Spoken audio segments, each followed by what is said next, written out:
Le Conseil constitutionnel a tranché. On connaît désormais les candidats à l'élection présidentielle du 31 octobre prochain. 4 personnes ont été retenues et la première d'entre elles, vous l'avez dit, c'est Alassane Ouattara qui brigue un troisième mandat controversé.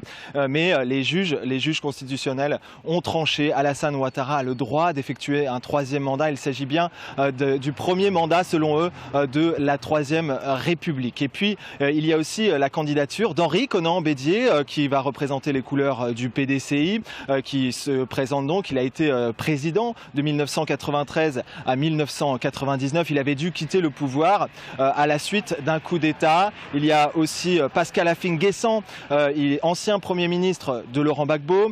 Il s'était déjà présenté en 2015 lors de l'élection présidentielle. Il avait réalisé un petit peu moins de 10% des voix. Et enfin, le quatrième candidat dont la candidature a été retenue, c'est la personne qu'on surnomme Kakabe Kwadio Konan Bertin. C'est un dissident du PDCI. Il se présente en tant qu'indépendant. Il avait réalisé déjà en 2015 un petit peu moins de 3% des voix. Et puis, vous l'avez dit, effectivement, de grands absents lors de cette présidentielle, mais c'est déjà moins une surprise. Laurent Gbagbo et Guillaume Soro, leurs 2 candidatures ont été retoquées.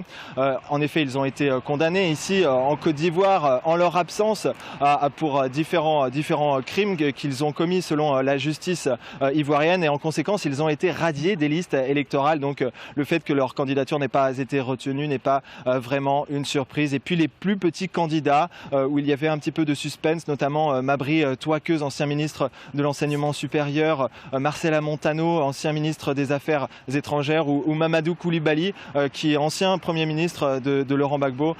Tous ont vu leur candidature retoquée par le Conseil constitutionnel.